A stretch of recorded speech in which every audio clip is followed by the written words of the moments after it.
Hello, everybody.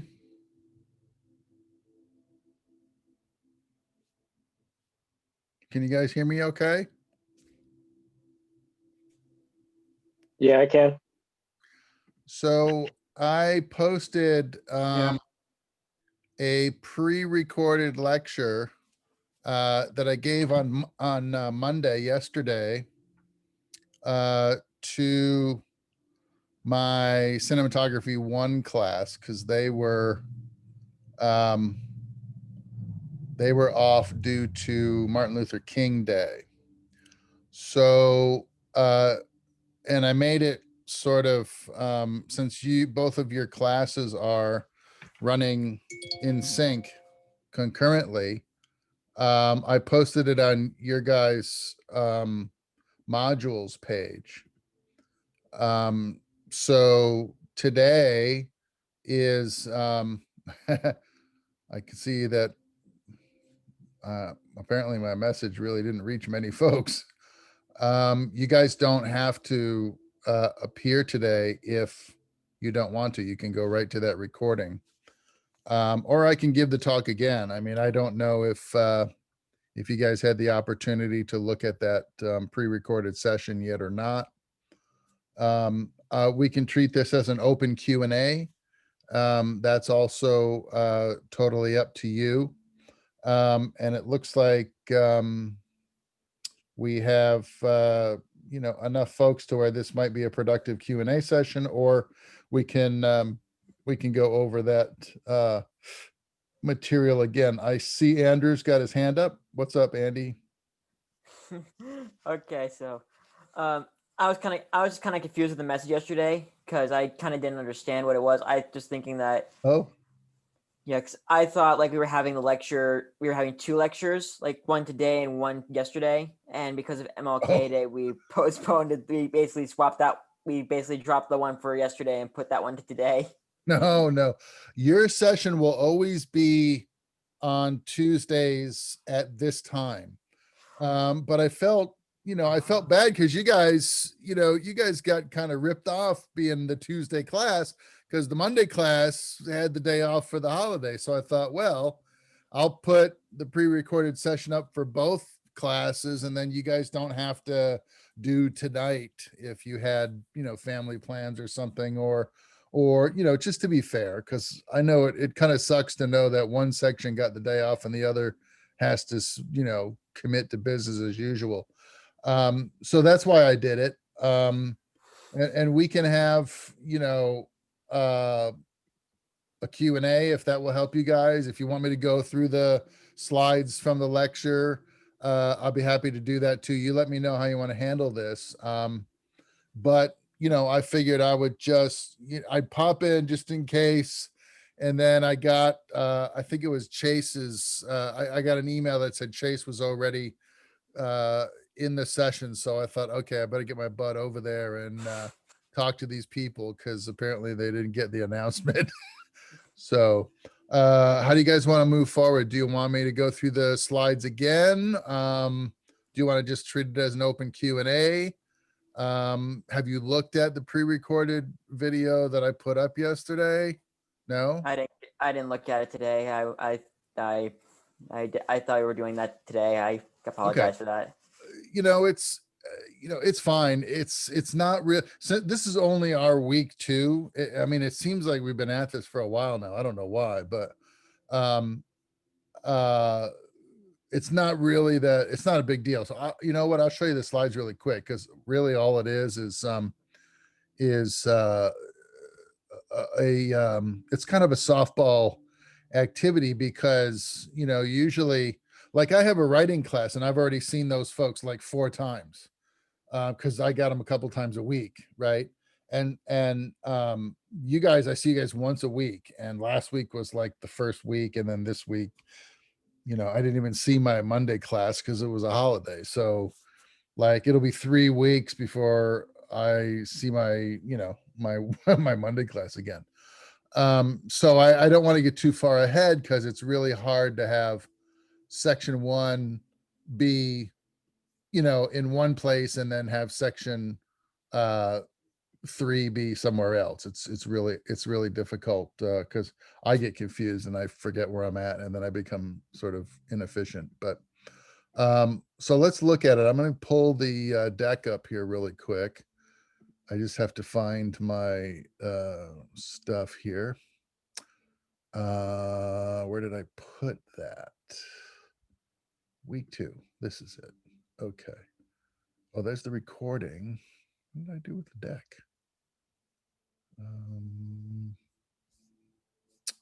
Is it still?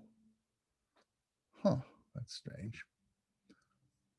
Let me find that really quick and we can move forward. So maybe it's still on the desktop. Let's have a look real quick. On the desk, let's see. Oh, okay. Oh, it is still on the desktop. Okay, so let me open that back up. And I will share with you my desktop. And we'll have a look at what I got for you. Okay, sharing now. Okay, thank you, Zoom. Okay, can you guys see this window okay now? Yep. Okay, it says deck 2. Okay. And I'm going to keep you guys on this side of my screen so I can see my navigation. And I also will want to point something out to you in the module. So we'll bring that page up and now we're ready to go. Okay. What's this? Chat. Yes, I was able to watch. Oh, good. Somebody watched. Alexandra watched it. Okay, Alexandra, if you watched it already and you don't want to hang out, you don't have to. You already got, you'll get credit for that through the assignment page. Or you're welcome to hang out with us and you can ask some questions and, you know, hang out with your other classmates. You're welcome to do that either way. Okay. Let's see. Okay, so this lecture was about the cinematographer. Oh, and I was telling the guys that I like to put the vintage photos up because I find them very, I find them charming, but I also, in a weird way, find them very nostalgic because they remind me that the industry is older than me, if you can believe, if you can believe that. And that the successes that I have had and the successes that you will have all rest on the shoulders of people that came before us, people that laid the groundwork, fought the good fight in terms of trade unionism, worked out the kinks of a brand new art form, figured out the standards and best practices that many of which we still use today. I just like these old vintage photographs. And so I use them as ID markers and stuff like, you know, you might see this photo in the web courses to indicate to you that there's an activity from this particular lecture and the pictures correlate. You know, I do stuff like that. I just like these old photos. So this will be the last time I'll bring this to your guys' attention in a Zoom lecture. Moving forward, there is a mention of this in the outline and also in the syllabus. So these dates are posted in other places. Financial aid obviously was due on Friday the 15th. So hopefully you've all done that activity. I looked and it looked like there was only a couple of people who still hadn't done it. If you've done it in another class, I think you're covered. But I also think that even though the school hasn't imposed the Friday the 15th deadline on that activity, but I think they still sort of secretly accept submissions up until the 27th. But what may happen is if you haven't responded in any other class for your financial aid, I think you can possibly have late FAFSA payments as a result. But take care of that if you haven't already. We passed some of these major deadlines like ad drop and stuff. So the next significant one really would be March 26th if you decide to drop the class from your uh, your degree, your accounting of your degree. You have to do that by March 26th.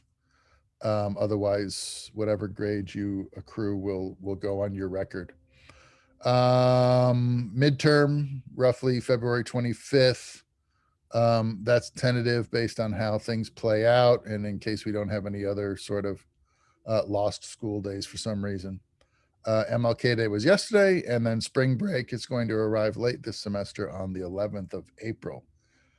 Yahoo, you got spring break just in time to come back for 1 week, and then you get to go home for the summer. So bad timing there, but what are you going to do?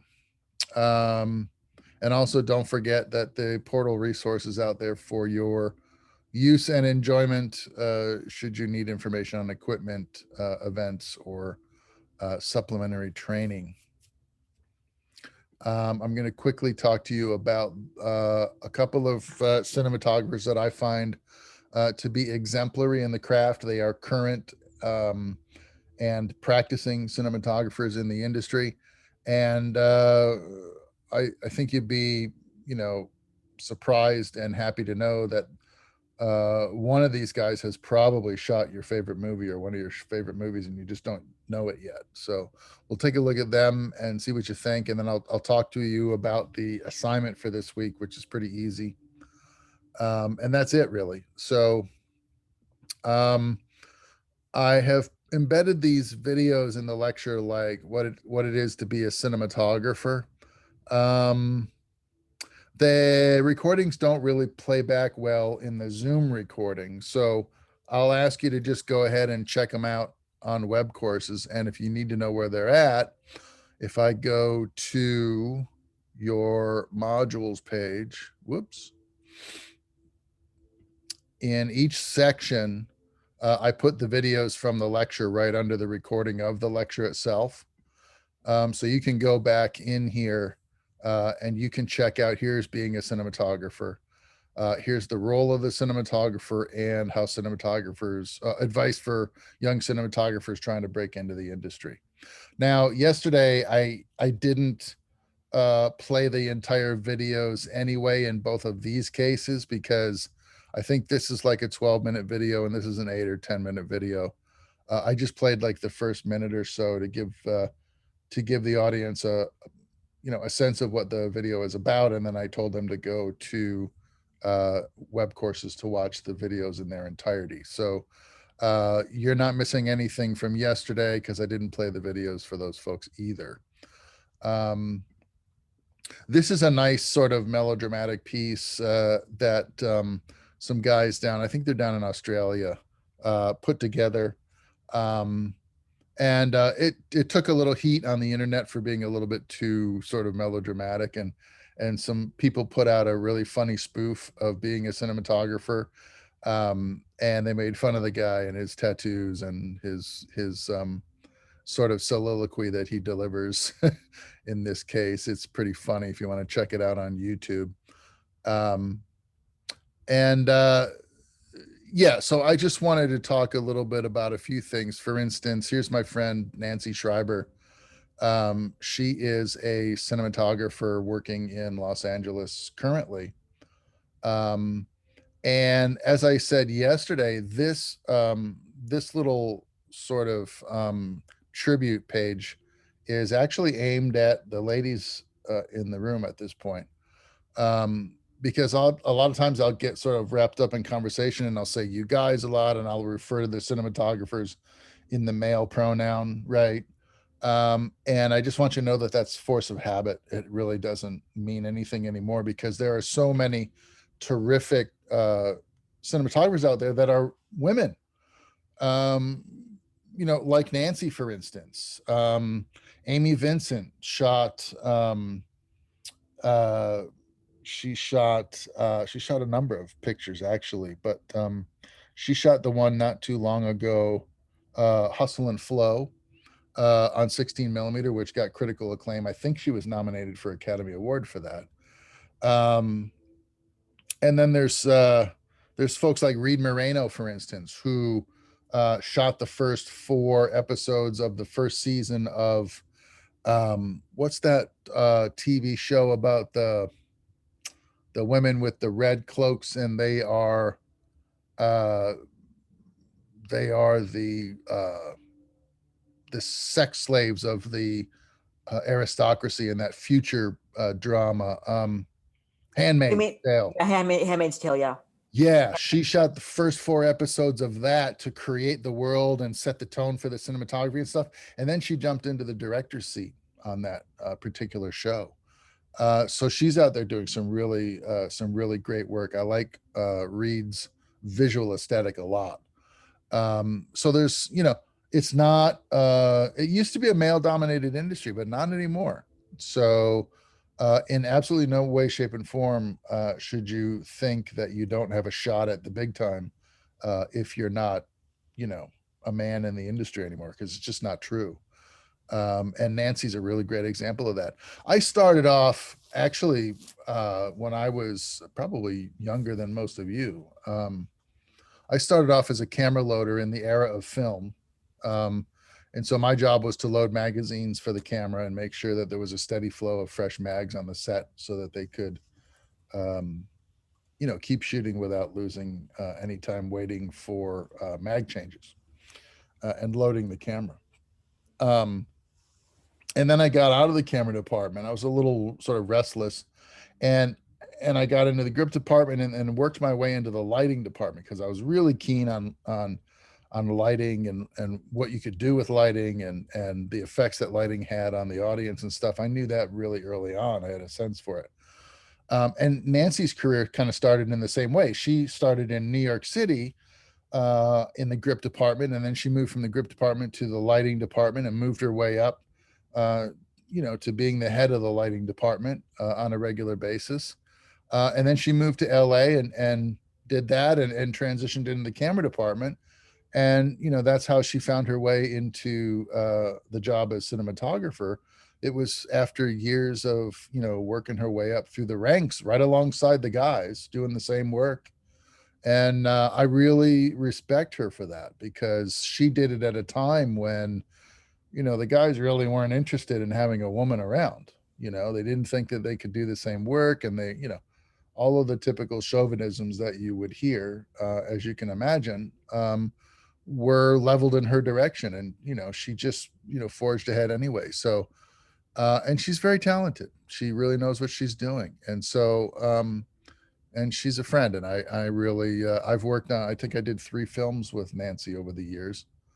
And I have a lot of respect for her. So, she's just one of the many, wonderful role models that, young women have today to look up to if you know who they are and where to find them. So that's kind of what this assignment is going to be about, this homework assignment. I'm going to have you research a cinematographer from a whole list of names and do a little, like 2 or 3 page research write up on what you find out about that individual. So if you want to find your inspiration from looking for, you know, um, a female cinematographer, you'll be able to do that from that list. And also, likewise, if you have, like I had a young woman of color a couple of semesters ago who was really keen on finding a role model that she could model herself after, And so we found her a really interesting role model working in New York, a documentary cinematographer, a young Black woman. And she did a research paper on her because she wasn't on my list. Because my list I took from the active American Society of Cinematographers roster. So currently, to my knowledge, there are no Black women on that list. There are some Black men, but no Black women. So we got to have somebody to represent that demographic, folks. If I have any career aspiring cinematographers in here, we need to mix it up. We need some more diversity. So let's get cracking.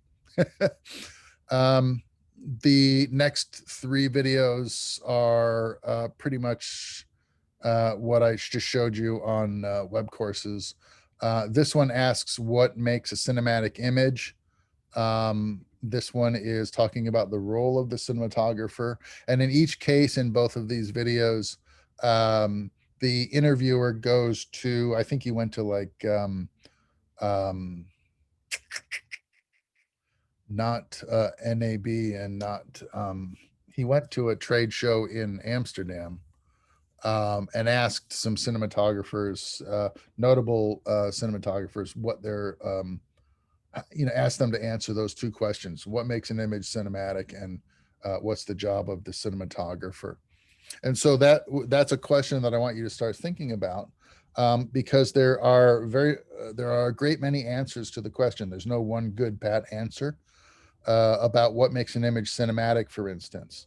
There are a few responses that you could expect to hear from working directors of photography about the cinematic image. For instance, it's going to follow a certain number of processes or protocols that have been sort of established over time as aesthetically applicable to an image that is crafted cinematically, right? Some of them reference camera movement as a distinctive aspect of a cinematic image. Some of them referenced creative use of lighting as a distinctive characteristic of a cinematic image. But what it really boils down to is, at the end of the day, if you are a working cinematographer and you are collaborating with a director on a project, no one's going to tell you you can't shoot a movie in a certain way.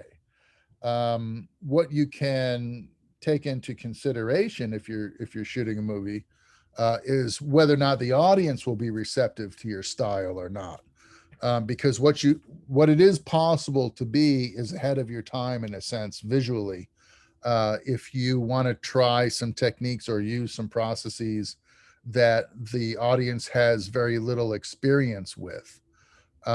You can run the risk of marginalizing yourself by putting yourself in a category that the audience doesn't recognize, but that's seldom the case. And the reality is, more often than not, that if you're going about an artful, deliberate process and you're creating your images to serve the story, if you choose a wacky style or an eccentric style, you're not necessarily wrong. It's just a question of whether or not the audience is receptive to it, and that's the case with everything, really, quite frankly. I mean, acceptance by the audience is equally at stake for somebody who works strictly within the boundaries of tradition. So it's really, you're really sort of free to define or redefine any of these definitions of how we see cinematography. That's sort of the inherent right of every up and coming generation, really, is to decide what they want to accept and carry forward from the past, and what they want to adapt, modify, or change in the process. So we are in the course of a paradigm shift now in terms of traditions and traditional processes, in that digital cinematography is now the mainstream standard, and film acquisition of images is now considered a Bauhaus or an art house aesthetic. And if you shoot a motion picture on Kodak film stock now, you're considered some kind of auteur. And as early as 15 years ago, 10 years ago even, movies were still regularly being shot on film stock, not digitally, because the digital technology wasn't really mature enough. The quality wasn't good enough. So you guys are sort of riding the crest of a new wave in terms of a paradigm shift from analog photochemical image creation to purely digital image creation with no material original. Everything is digital, virtual, right? So we went through a period where we would shoot movies on film stock, but then we would scan them into computers using expensive Arri Northlight scanners and creating digital copies from the film original. And then they put the film in a temperature or climate controlled storage facility, and the movie carries forward through the pipeline as a digital product. And that's a really good way to go, because you always have that archival original film stock to fall back on. But we don't even do that anymore. In most cases, the cameras are shooting digital files on set at the moment of conception, and there is no film stock anymore. So you guys you're the vanguard of the digital generation. You're the first wave. So that's kind of an interesting thing that's going on in the industry right now. So um, in that vein, or concurrently with that notion, is the idea that you're also going to start seeing some of the traditional processes and best practices redefined for a digital age. So it's an interesting time to be pursuing this as a career. And so in that spirit, I wanted to show you four guys that are working now in the industry. So I'm going to look at Roger Deakins. I'm going to look at Emmanuel Lubetsky. I'm going to show you Christopher Doyle. And I'm going to talk a little bit about Seamus McGarvey. Now, all four of those people are men. Roger is English. Emmanuel Lubetsky is Mexican. Seamus McGarvey is Irish. And Christopher Doyle is Australian. And each one of these folks brings a certain aesthetic to their body of work. And I just wanted to show you what those things look like. And then your assignment will be to find somebody else to do some research on it and get to know these people as cinematographers. Let me show you, I'll show you really quick Roger's reel. And you might recognize some of the images in his film from some of the movies you may have seen or watched. So here's Roger Deakins. And this is called The Films of Roger Deakins. I pulled it down from YouTube.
Okay, so you might have noticed in that quick reel, Fargo, Oh Brother, Where Art Thou? This picture on the title card is from the assassination of Jesse James. Sicario was in there. Jarhead. Uh, what else did we see in there? He also shot The Village. There are clips in here from Skyfall, the James Bond film. He also, most notably and recently, shot the sequel to Blade Runner 2049. And Roger also, I think it's last year, won the Academy Award for Best Cinematography for the movie 1917. So Roger's been around for a long time. His career sort of sprouted out of the documentary industry, and he transitioned from documentary films to narrative films, and then worked his way up over in Europe in the BBC, shooting television and then movies for television, and then came to the United States and started shooting feature films in the United States. Roger is a member of the American Society of Cinematographers, and he's also a member of the British Society of Cinematographers. And he is, I think, among the very best in the world at this particular job. He's one of my favorites, and he has shot a number of my favorite movies. He used to be the cinematographer of residence at UCLA around 2006, 2007, I believe. I've met him a few times at cocktail parties and get-togethers, either at UCLA or at the American Society of Cinematographers Clubhouse in Hollywood. And he's a wonderful, soft-spoken, generous individual who is really keen on education and really interested in mentoring the future generations of filmmakers. So he's a good role model to select if you're looking for somebody to emulate and somebody's style to study. Roger is his work is impeccable. And you could say equally the same thing about this next cinematographer, Emmanuel Lubetsky. He's from Mexico. He started his career in Mexico City. And I don't know if any of you have been to Mexico City. I've been to Mexico City. I went there in 2012. And there is a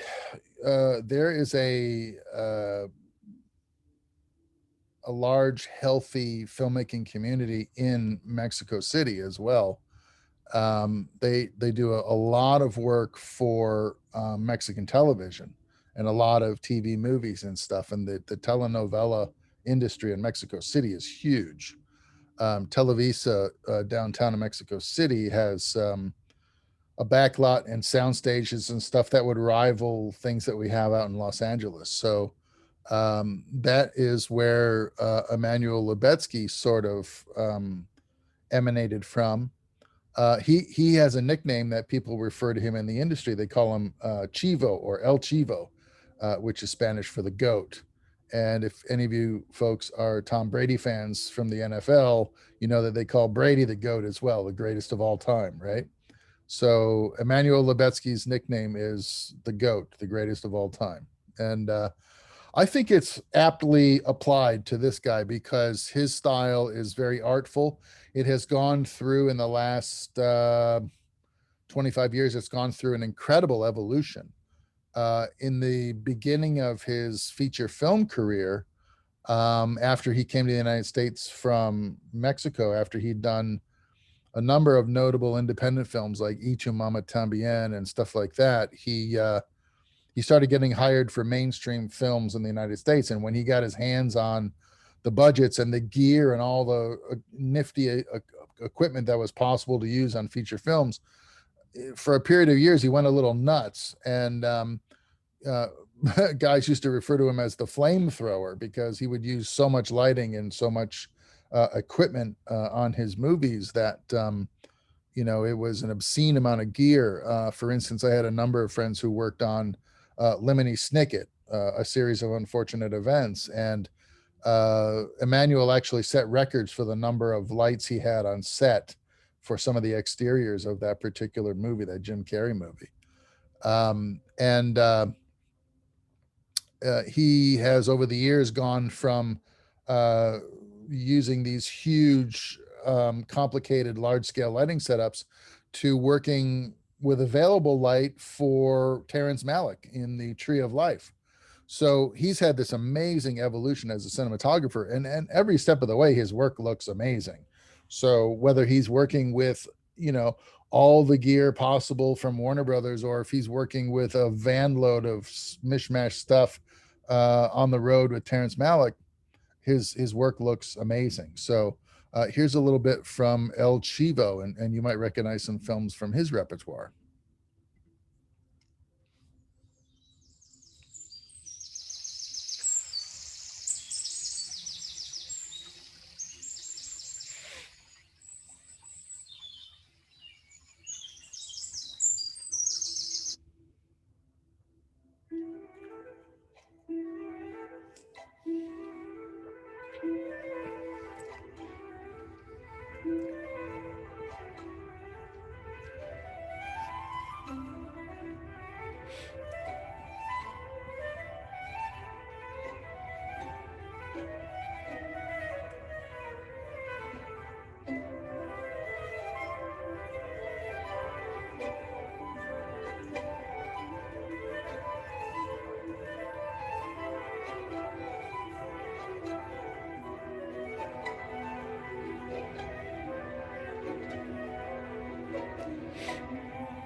So that's El Chivo.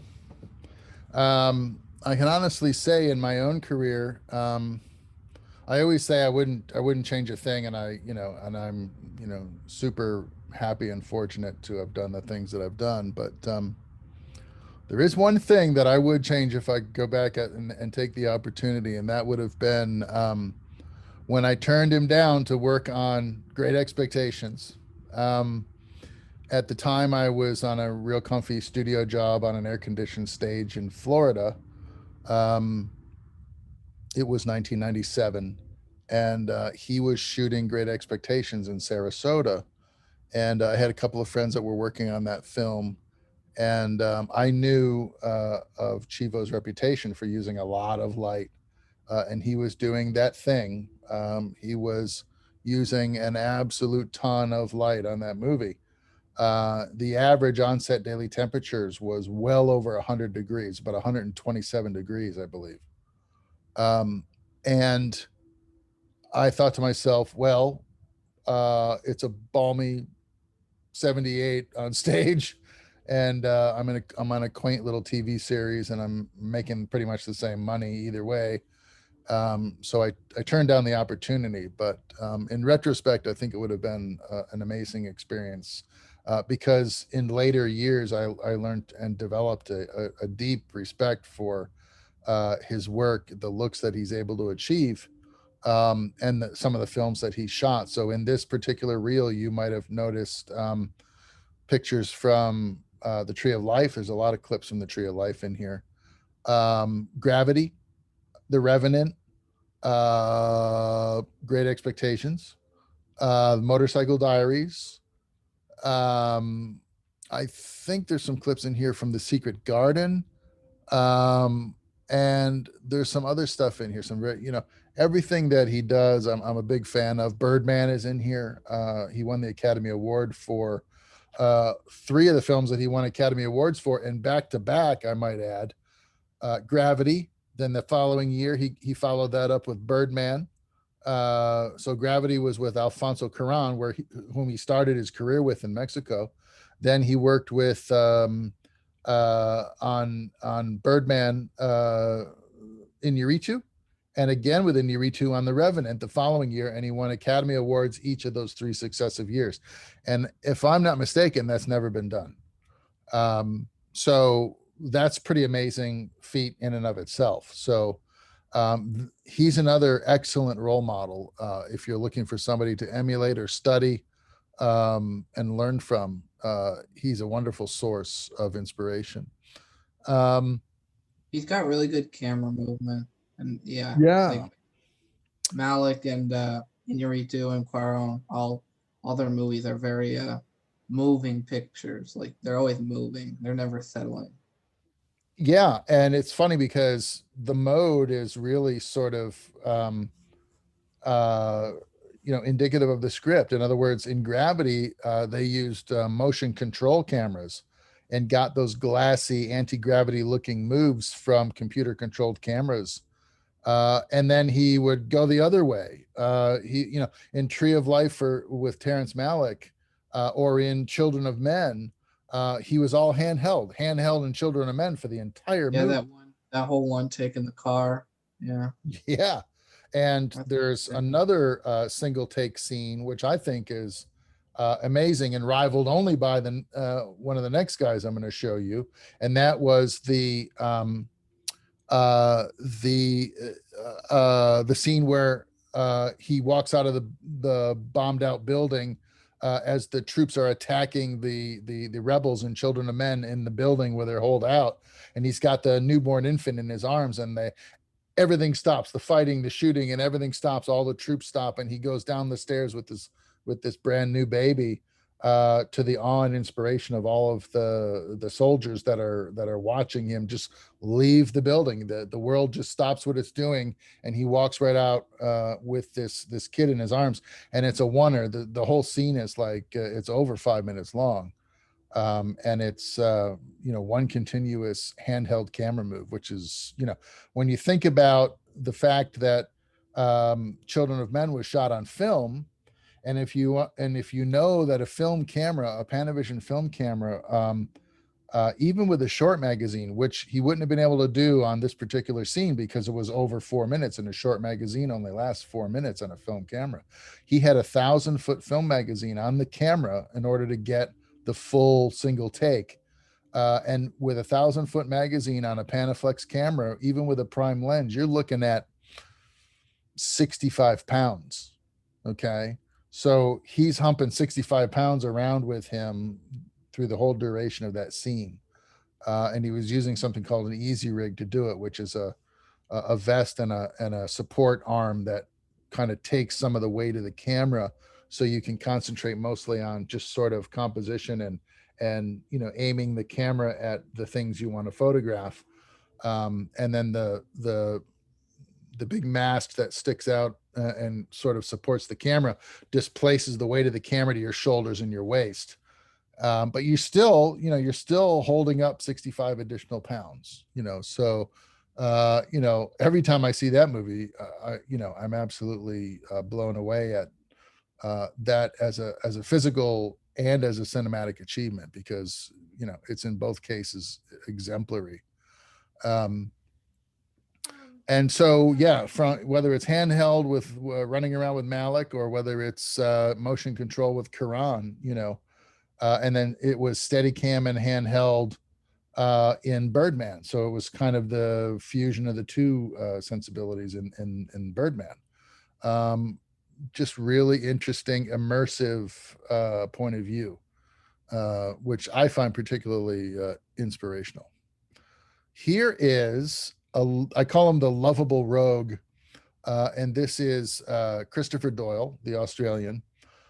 Interesting thing about Doyle is he's had a number of sort of iterations of his career. And one of the things that he did, which was kind of a radical departure from other guys in his age group and nationality, was he left Australia and the Australian version of, you know, their version of BBC, and he went to work in China, working on films in Hong Kong. And Hong Kong has a huge film industry as well. And so his career his cinematography career sprang up out of and matured in Hong Kong, working on, you know, dozens of films there.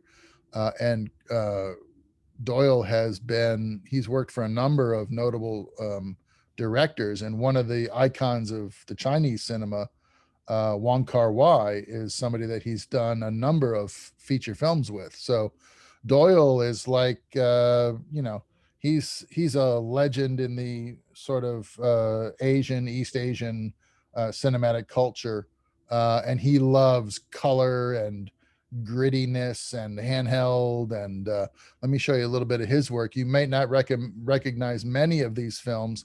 One of my favorites that he's done, though, that was big in the United States, was Hero. I don't know if you've seen that film, but it's a smorgasbord of beautiful camera movement and colorful cinematography and metaphorical performances in action. So let's look at Doyle real quick, see what you think of him.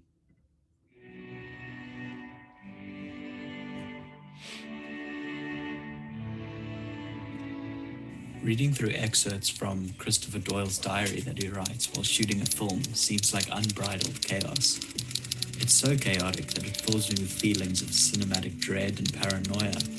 In his diary, he describes how things are constantly changing and going against him. He fights weather elements while shooting exteriors, describes shooting a film without a script, with little direction of where it's headed, and talks about shooting a large-scale fight scene at a World Heritage site that can't be damaged. It appears so chaotic sometimes that all you can do is laugh. So what is to be done? Fight it? No, embrace the chaos.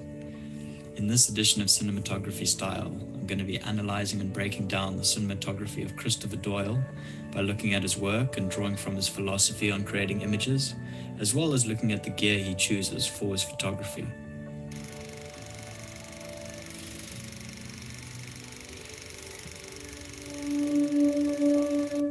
Australian-born Christopher Doyle left his native country at 18 and embarked on many different odd jobs before making his debut on the Taiwanese feature That Day on the Beach with director Edward Yang. He moved to Hong Kong, where he became known for working with Chinese directors such as Wong Kar-wai, Stan Lai, and Chen Kaig. He is probably best known for his work with Wong Kar-wai, shooting most of his features such as Days of Being Wild, Ashes of Time, Chungking Express, Fallen Angels, Happy Together, and In the Mood for Love. Over the years, he has received many accolades for his diverse and lengthy filmography. So what does embracing chaos look like? Well, for Doyle, it seems to stem from his love for the story and the emotion behind the story. His cinematography is not always concerned with realism. How his images make you feel is more important than the illusion of reality. He loves texture, and it shows in his work. The films he shoots, especially in Hong Kong, have a grittiness to them. He likes to use foreground elements and shoot through them, creating a dirty frame. The images don't try to be too clean or polished. In his diary that he wrote during the production of Hero, he described his disdain for lack of texture on the set. Those who build our sets and finesse the spaces see my work as separate and unrelated to theirs. Just a little dirt would make such a difference.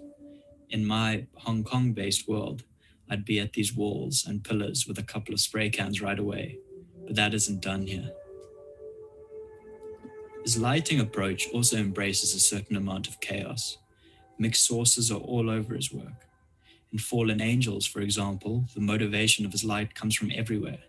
A tungsten street lamp outside diffused by frosted glass, an overhead dirty fluorescent, a practical clock on the wall emitting light, a TV, signage outside the room.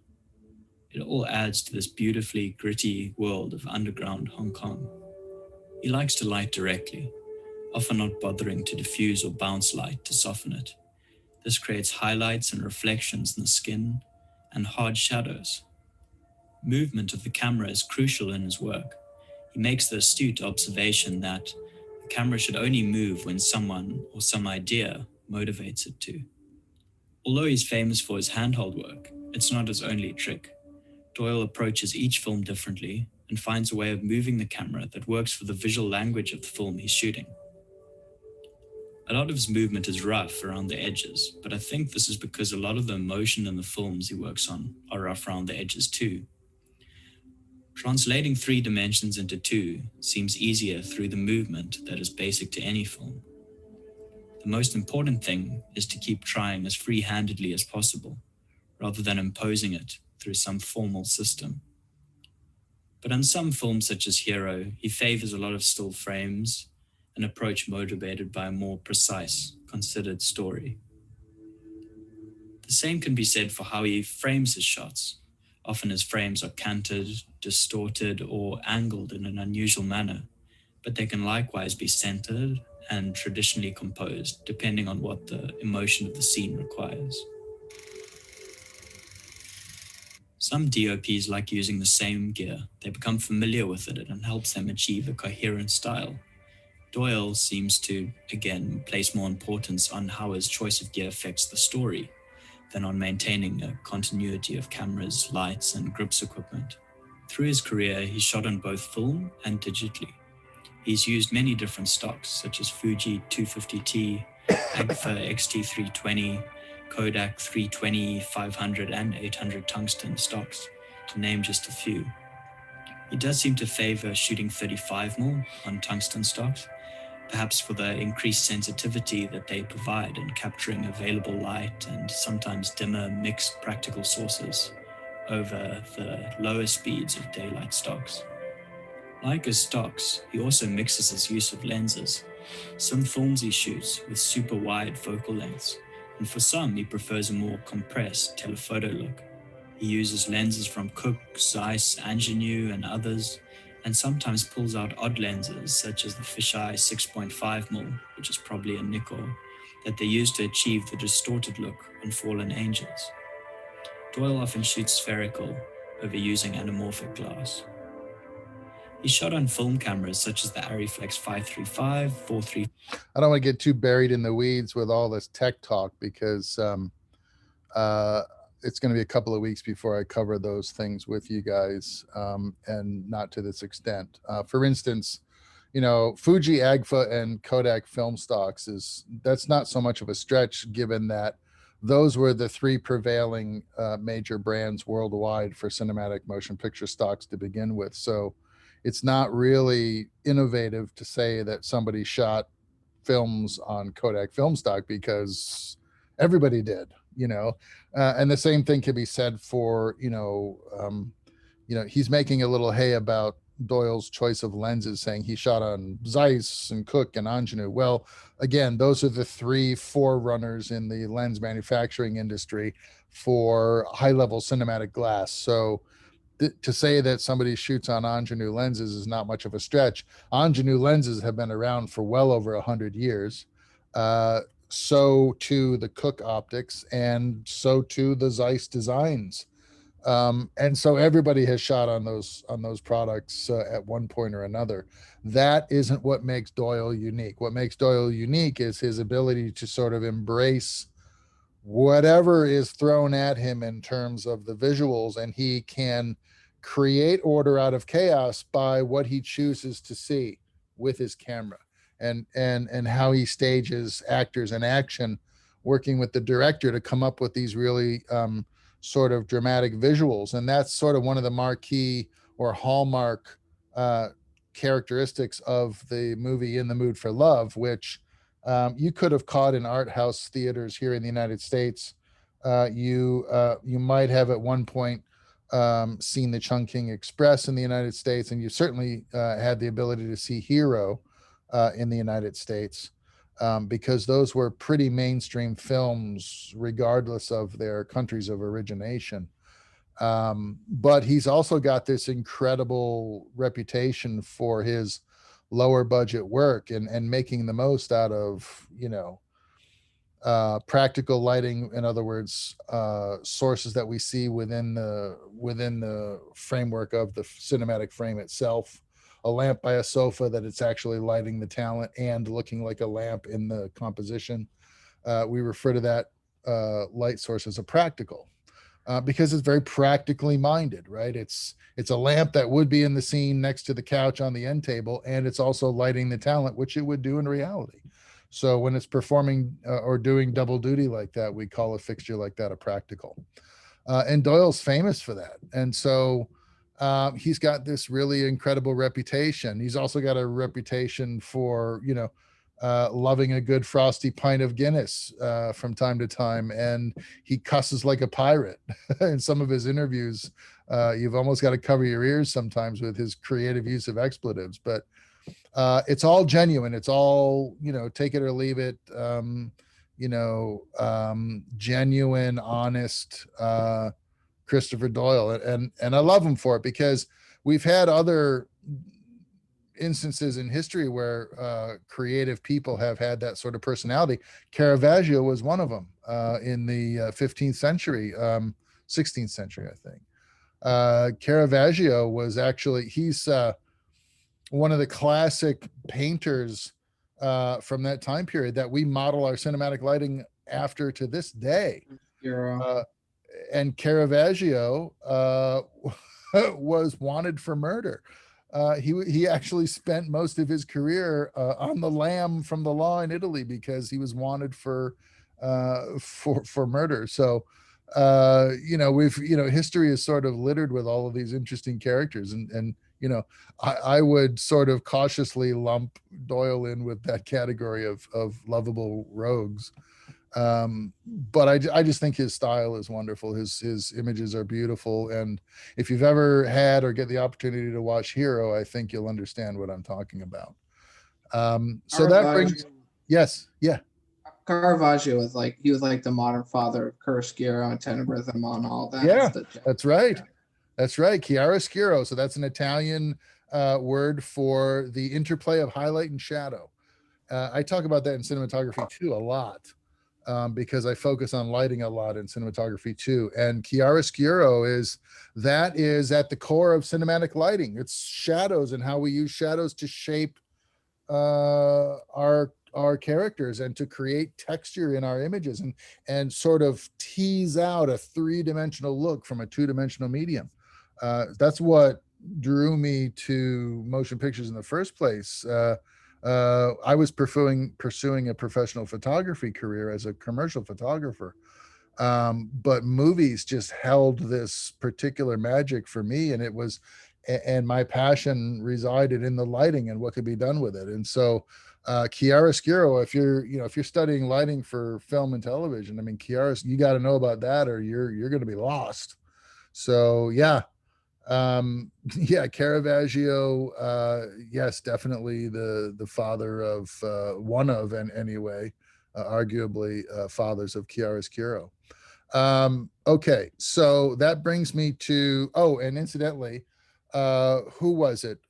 Was it Tiffany that said she grew up in Sarasota? Trinity. Trinity. do you remember when they did Great Expectations? I think I took a college film class while I was in high school. I think I remember him talking about that. Yeah, that would have been late 96, early 97, I believe.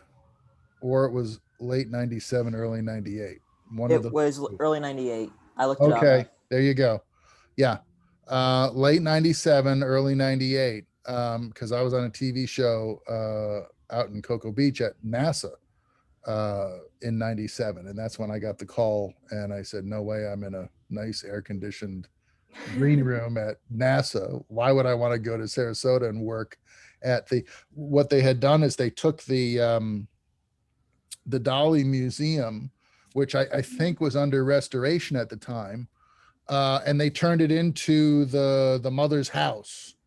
And so they totally tented the place in this very thick canvas muslin material, which Emmanuel loves to light through because it has this amazing diffused quality when the light goes through that kind of fabric. And he had tungsten lights inside the tent and outside the tent.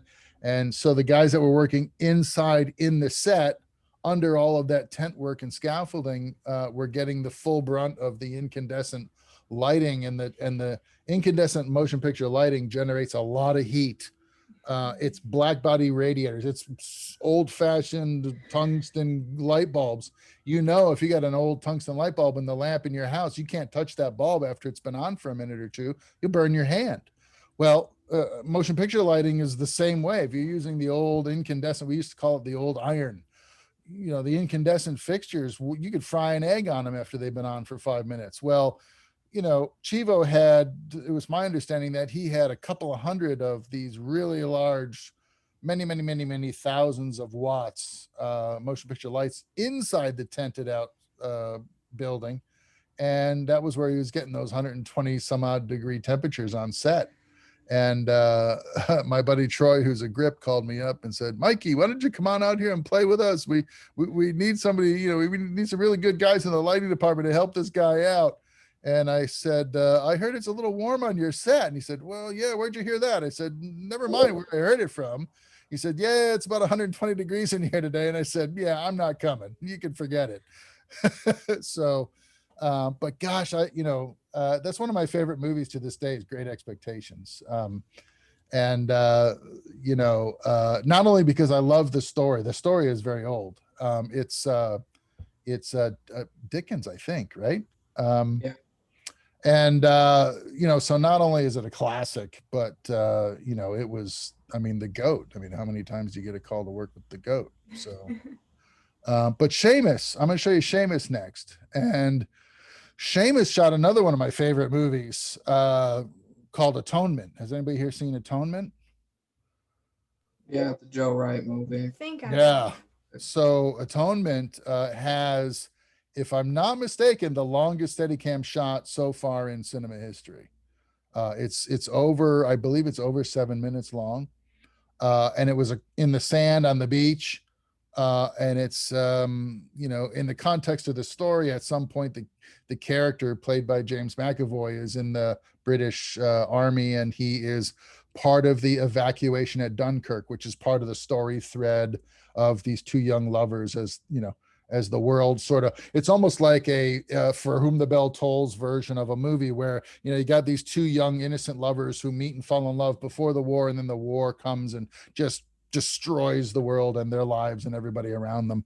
And so McAvoy is on the beach at Dunkirk with his buddies, and they're walking around and looking at the devastation and the sheer volume of troops that are waiting to be rescued from the Germans, and they just walk down the beach with the Steadicam. If any of you have, if you go to the beach, you know that it's kind of a labor just to run around and play frisbee, or jog in the sand.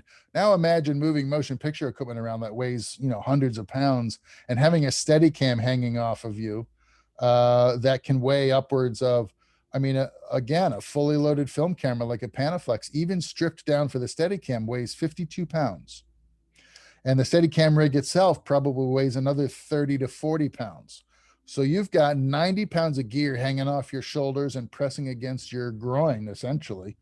And you're walking across the beach with it, following some characters that are, delivering a performance. And so, that Steadicam operator,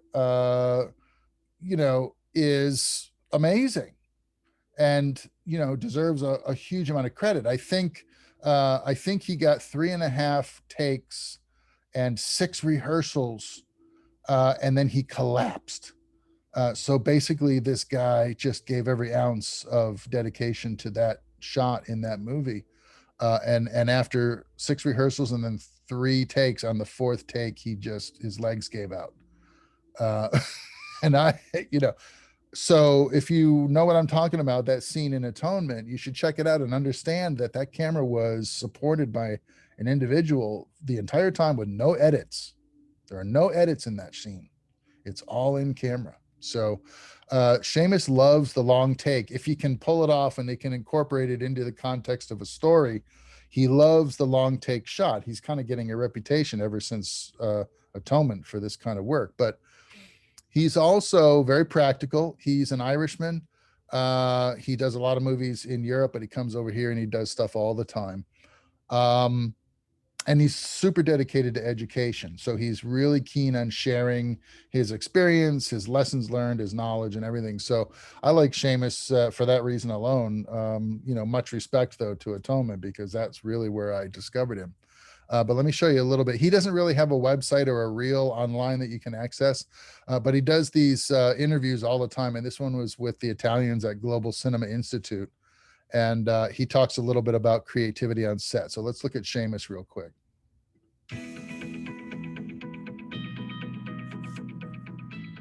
Do you have any examples of a really improvised solution in your career? But something, okay, oops, let's just do it. Yeah, and I love being prepared. I don't like being so prepared that you're fixed, you're in a straitjacket creatively. Joe, for instance, does really storyboard every single shot in his movies, Joe Wright. But, there are times when he kind of jumps out of that and says stuff. I mean, we did that a few times when we had to on Atonement, because we were shooting in a stately home in the middle of the summer, but it was supposed to be all in the first part of the film takes place Monday, and it's the hottest day of the year. It's sunny, sunny, sunny. But every time you see an interior in that film, it was lit because it was pouring rain, because what British summers are like, it's raining all the time. So when we got sporadic sunlight, we would suddenly go, okay, we're dashing outside and pull the lights around the back of the house. And we would shoot stuff with the most amazing sort of post-storm clouds, but with sunlight in the foreground. And it was unplanned, but our crew was so small and so athletic that we were able to do that very quickly. We were able to go, okay, pull that HMI around the back of the house, and away we go. And we did that for some of the really loveliest shots, I think, of the film, particularly Bryony, the young girl played by Saoirse Ronan, just having those moments of imagination with kind of like motes of dust in the atmosphere, and, the last, like low light sort of breaking through it. Those things were kind of like, okay, we don't even need the whole crew. Just take that bounce board, we'll put the camera on the legs, and we'll run down into the field and shoot it through the long lens through the field. We did lots of that, and we got some of the best shots that way. How do you prepare for to be able to see improvisation opportunities? What's your first step? Well, the first step is to read the script.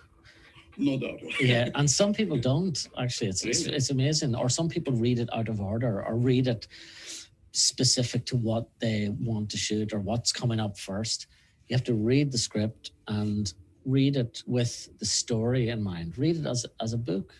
You must read it in one go so that you can see the flow of images and think what will follow another image, because you won't see that sequence of images unless you think of it as a sequence. It's just, broadly speaking, what are the thematic, photographic and cinematographic things going on here? Don't say, hey, let's use the red or let's use the Alexa. Forget about anything technically at the start. Just don't even think about, oh, there's going to be a macro shot there, or there's going to be, or let's use that filter, or just think about the thematic overview. I love that. He's stating something that is a central tenet to good cinematography, which is,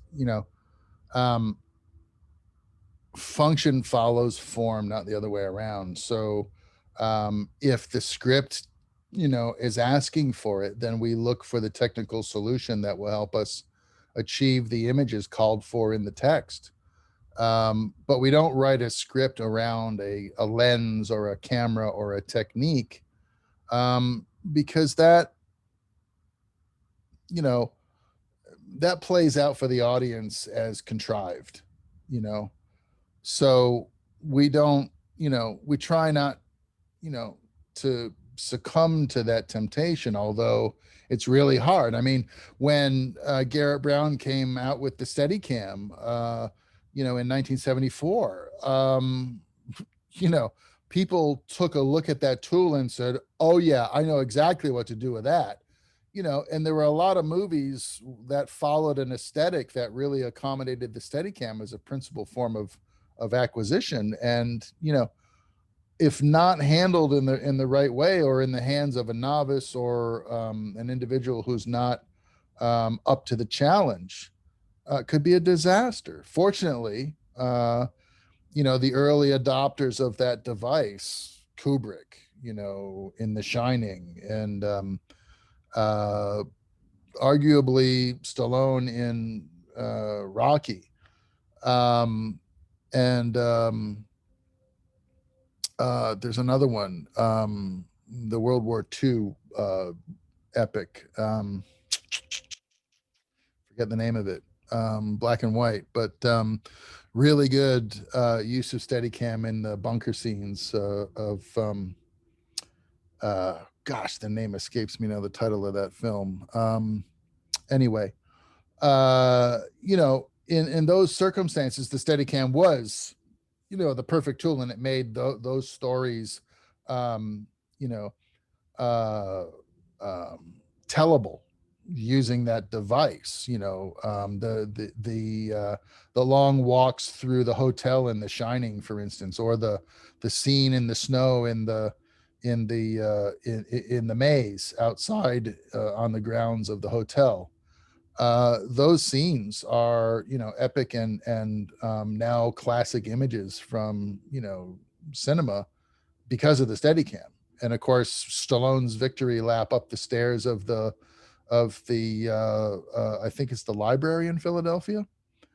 Those scenes are forever embedded in our minds as, pinnacles, as great pivotal moments in classic American cinema that inspired, generations of filmmakers after that to, to create those kinds of images. And I think sometimes I wonder what filmmakers from, the 30s and 40s, 20s, even in the beginnings, the early beginnings of cinema, if they could see what's going on now, I think they would absolutely lose their minds. There's so much is possible, and so much power has been placed at your fingertips now that's accessible, more accessible than it ever was before. The idea that you can run down to Best Buy and buy a Canon 5D and a DJI drone and a Ronin SC gimbal, and you can go out and you can make a movie that could, if it was, I mean, in theory, good enough, and in theory, crafted well enough visually, it could end up on Netflix. So that is an incredible power that I don't think is truly understood and appreciated by the new generations of filmmakers. I mean, I had to get into the film industry just to gain access to film cameras when I was 20 years old, because, you can go down to the corner store at the mall or at the plaza and buy one of these things. You didn't even see them in the wild unless you lived in a place like Los Angeles or New York and you happen to know where the camera service centers were, or if you happen to know where the rental houses were, or if you happen to see a film taking place, out on the street in New York, for instance, or in LA. I grew up in upstate New York in Rochester. And so there was never a point in my childhood where we would have been driving the car out on an afternoon and see a crew making a movie on the side of the road. That just, that wasn't happening. But you have so much access now that it truly is a blessing. And really the sky's the limit. Your creativity and your imagination are the only things that are limiting you in being successful at this point, as far as I can tell. But be that as it may, so this conversation is all a lead up to your homework assignment, which is, first of all, it's to read chapter 2A in the textbook Intro to Cinematography by Hosier. And then there is a written assignment. If I pop over to web courses here, I can show you the assignment. So we're in here somewhere. Yeah. I call them the Cinematographer Spotlights, or C-Spots. And basically they're just written paper assignments. I'm only going to give you one this semester, I think, just to get us going. Because it's really an introduction to other cinematographers in the craft. And so if we open up this assignment and we take a look, I'm asking you to follow these instructions, which you can download right here in a PDF. And it's 2 pages, mind you.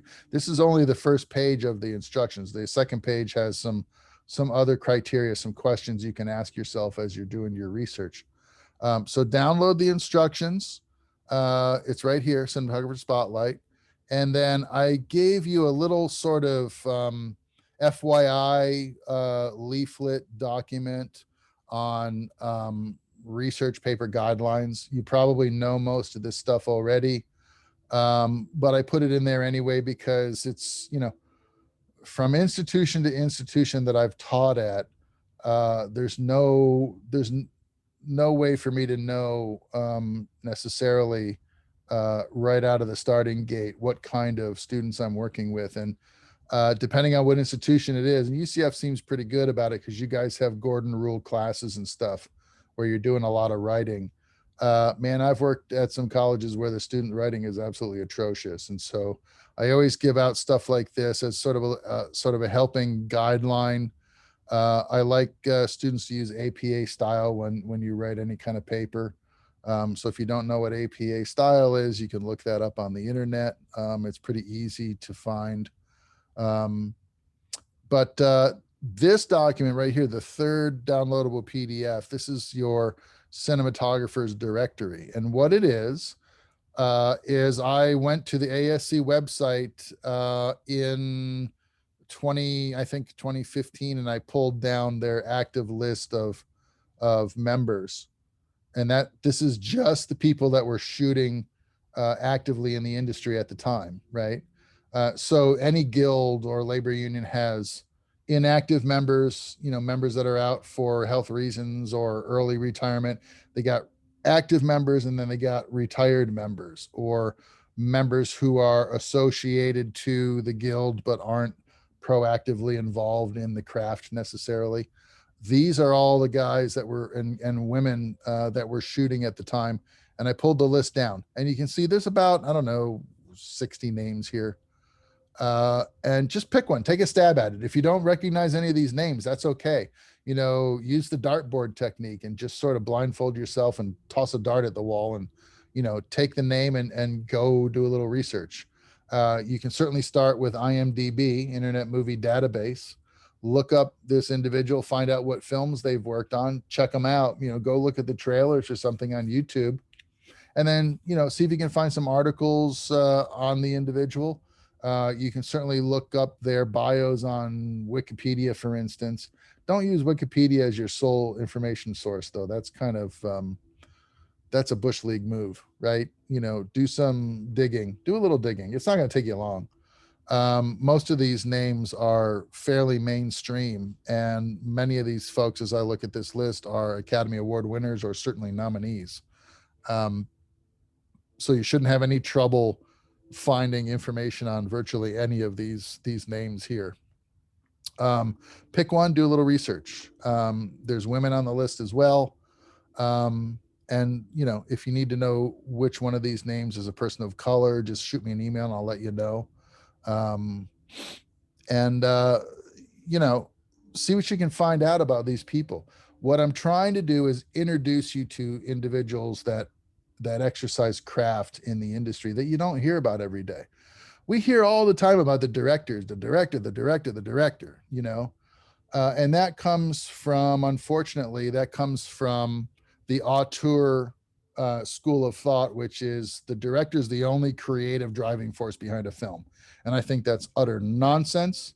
If you have a crew of 100 or 200 people working on a film, there's no way that you can tell me that that crew didn't have a dramatic effect on the outcome, given all of that creativity, all of that energy, and all of that effort, right?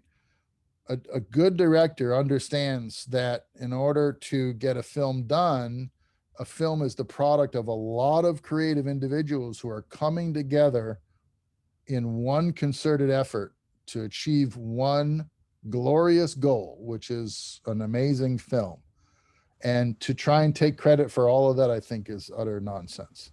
I'd agree. It's So, you know, there are production designers who build wonderful and amazing sets, but do you hear people go, "Oh, that amazing production designer, what a great job they did"? They say, "No, that director's a genius." You know, what?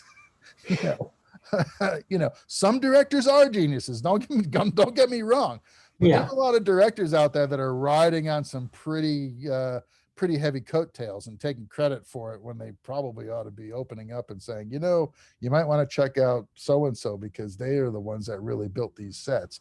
I just told them I wanted a castle and they gave me Game of Thrones. You know, so you know. And so in this class, since it's about cinematography, I want you to learn who these people are. You know, I mean, as I go down this list, Sal Totino, I worked with him 2 or 3 times. Any Given Sunday, Angels and Demons, Da Vinci Code. I did a TV series with Checo Varese called Life. Mark Vargo, I use one of his videos in my Cine 2 classes all the time. It's called Grip It Good, and it's all about the contribution of the grip department to films, and nobody ever talks about the grips. They're like the unsung heroes. Amy Vincent, Hustle and Flow, 16 millimeter, nominated for Academy Award. Darius Walski, I worked with him on 3 movies: Pirates of the Caribbean 2, 3, 4. These, you know, he's shot. I did an Eagle Eye with Darius Walski. Hoyt Van Hoytema, oh my God. Tinker Tailor Soldier Spy, Her.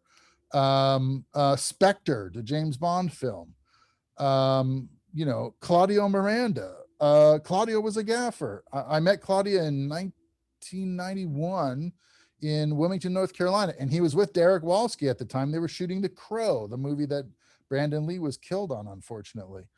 Claudio Miranda won the Academy Award for Life of Pi, but that's not his amazing feat. His amazing feat and the contribution that he's made currently. Anybody here a Mandalorian fan? The Mandalorian is using a technique right now that is the digital era's ancestor to rear projection from the 40s, and it is with digital LCD panels that are so well made now that they can click them together seamlessly and form a huge cyclorama on a film stage, and they can project an alien world onto these LCD panels, and you can shoot them in camera and it looks like the world. And so they'll put Boba Fett in the middle. The art department will dress up the center. They call it the volume, and they'll create a small portion of a set, just enough for Boba Fett to interact with, or not Boba Fett, Mando, right, to interact with. and then they'll project the rest of that environment on the cyclorama behind him and shoot it all in camera, and you can't tell.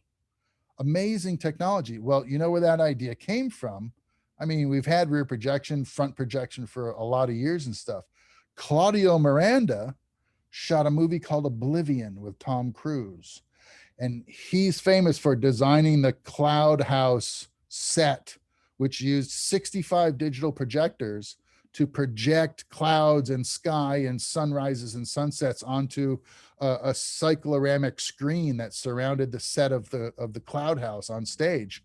And so when you see Tom Cruise walking through the glass Cloud House from his bedroom to the kitchen to the control panel where his wife is talking to the entity, and then he goes down into the garage and he's working on the robot, and then he hops in his cloud car and he takes off.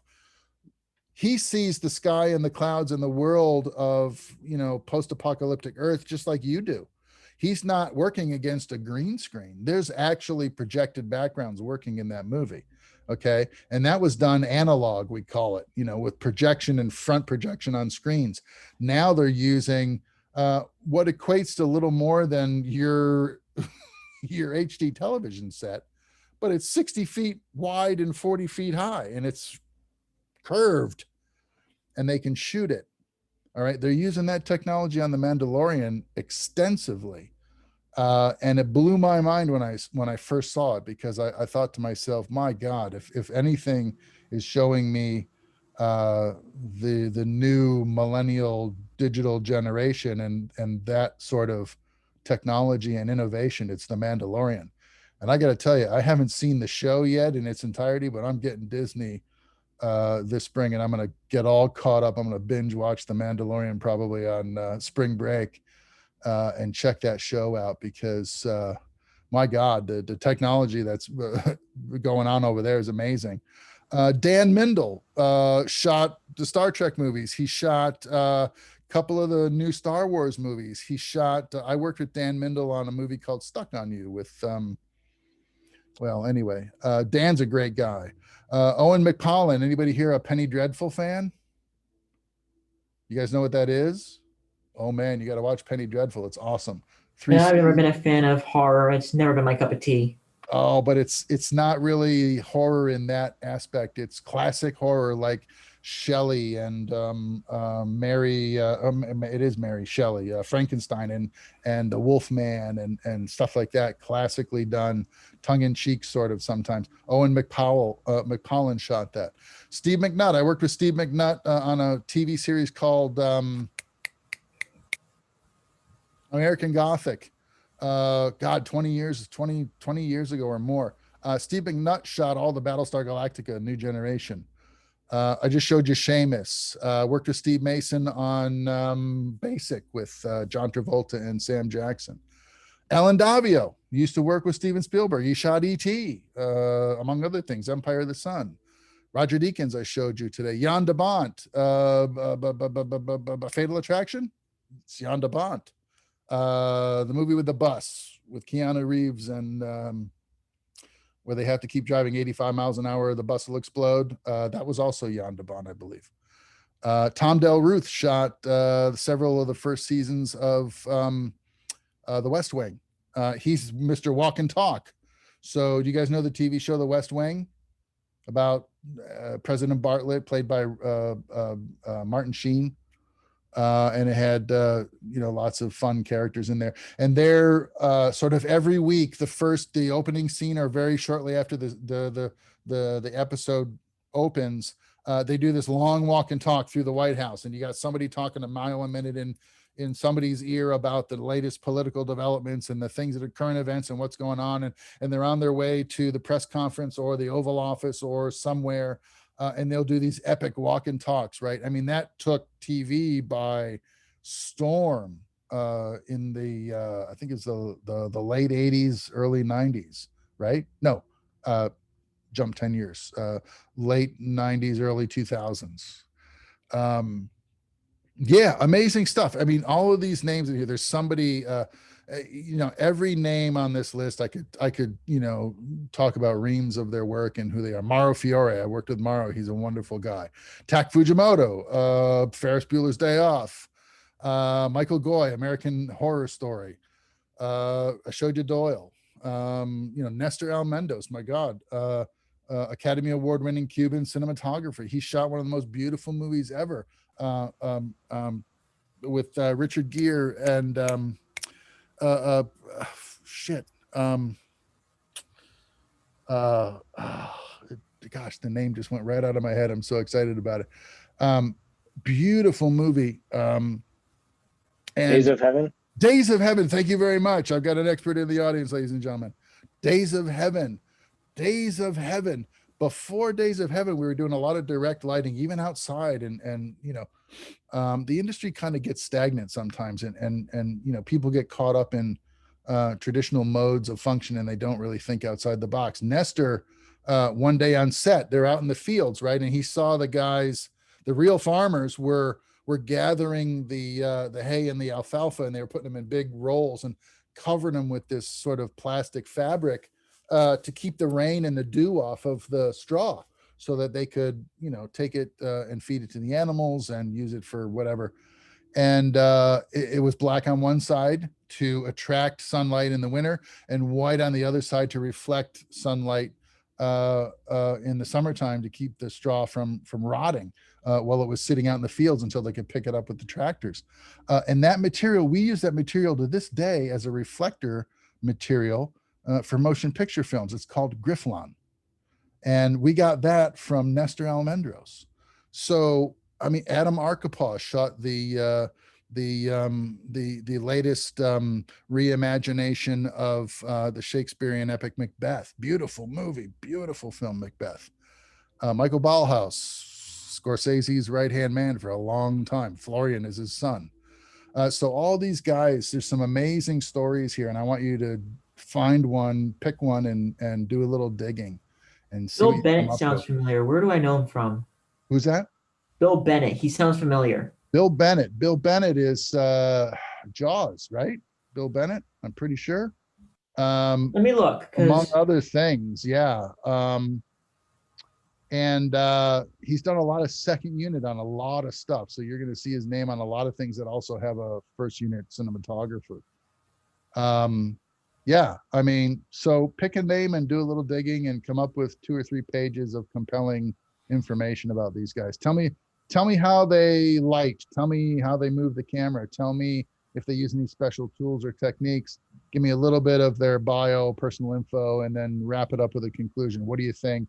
Does this person interest you? Is their style something that you find admirable or inspiring? And, you know, turn it in as an assignment. Shouldn't be hard. Shouldn't take you long, really, to do a little investigative journalism. And hopefully this will break the ice a little bit if you haven't really had the opportunity to think about cinematography as a crew position and really what's going on. And that's really all that I've got for you guys. So that's my week 2 class. I've recorded this session, so you can refer back to this session if you want, or the pre-recorded session that I've already put up for you. I'll post them both. And that's it.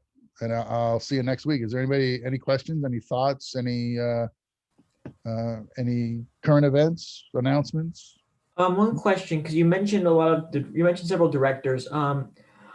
One of the big names. Did you ever work with Patty Jenkins at one point? Yes, I did. I was the second unit gaffer and the rigging gaffer for Monster. Oh, really? Yeah.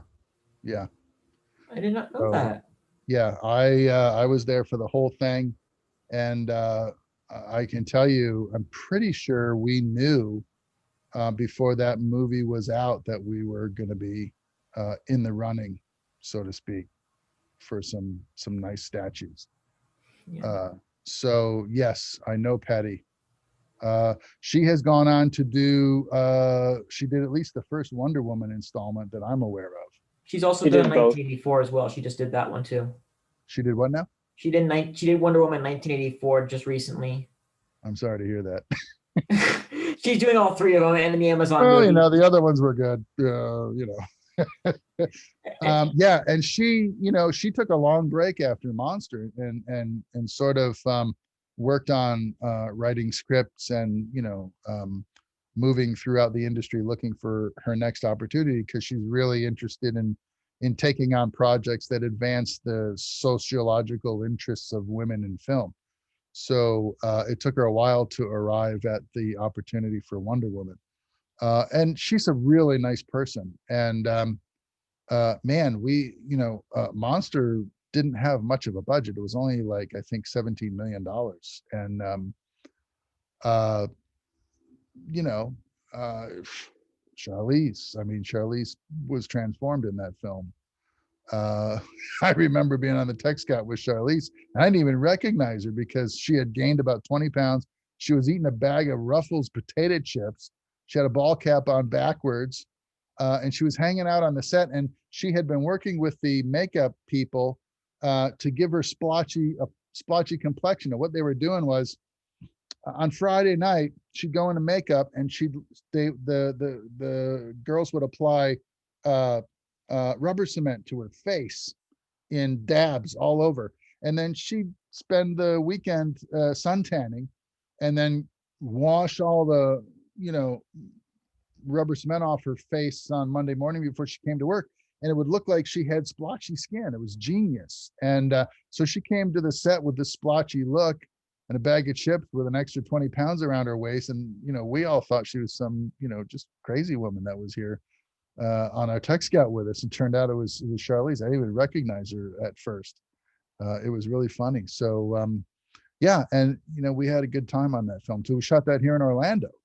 Well, in and around Orlando in Central Florida. But yeah, so Patty, I've got a little history with Patty. We can talk about that more sometime if you want. But any other questions? Anything Yeah, I else? had an idea for a cinematographer that's not on the list. Mhm. Did you want us to email you who it is for approval, or just like Sure. talk about it Who right is here? it? Who is it? I don't know if I'm saying his name exactly correct, but Stefan Dustillo. Stefan Destillo. Like Dustillo, I think. What did he shoot? He did The Invisible Man, and he did Upgrade in 2018. Okay. Yeah. Send me an email or send me an IMDb link. I'll take a look at them. But yeah, you're talking about The Invisible Man that came out a couple of years ago. Last year. Was it last year? Okay. Yeah, that's fine. Go ahead. Anybody else? I'm looking for one. I'm just gonna find the cinematographer for the show I'm looking for. What show? Troll Hunters. It's on Netflix. You got me there, pal. And it's pretty hard to stump me. I don't know the cinematographer of Troll Hunters. So look it up. If it's a show on Netflix and you're really jazzed about this, if this really means a lot to you, go ahead. Okay, because it's something that I never thought, because there's something like Guillermo del Toro's been working on. I just never knew he'd be one for children's shows. Okay, Guillermo. Yeah. There was one episode where he did like a lot of horror, where he did a lot of horror references. Like there's one scene where he references The Exorcist, like when the principal comes into the house. That's his thing. In fact, he's really interested in the horror sci-fi genre. And after he won the Academy Award for Pan's Labyrinth, he started thinking about a new business concept, and he opened up a studio in Marina del Rey, down the street from my ex-wife's production company. And he's got a facility down there where he's cultivating all these scripts and these low budget independent horror films and stuff. So I think he's going to move in that direction. And I think he saw the sort of Netflix streaming digital opportunity written on the wall, and he made moves in that direction. So we ought to start seeing a string of stuff from his production company along those lines. So maybe this is one of his first products. I don't know. So that's cool. Very cool. In fact, I worked with his gaffer from Pan's Labyrinth, David Lee. and we were on the set at Hollywood Center Studios on another movie when they announced that Guillermo won the Academy Award for Pan's Labyrinth.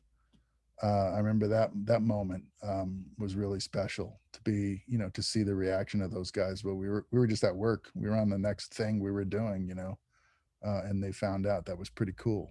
So good. So if there's no other questions, why don't we adjourn the meeting, and I'll see you same bat time next week. Sound good? Okay.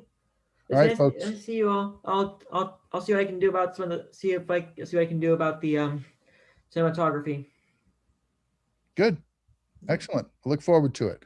All right, folks. I'll see you next week. Thanks for coming. Appreciate your time and attention. Have a good afternoon. And Have a good night. you too. Thank you very much.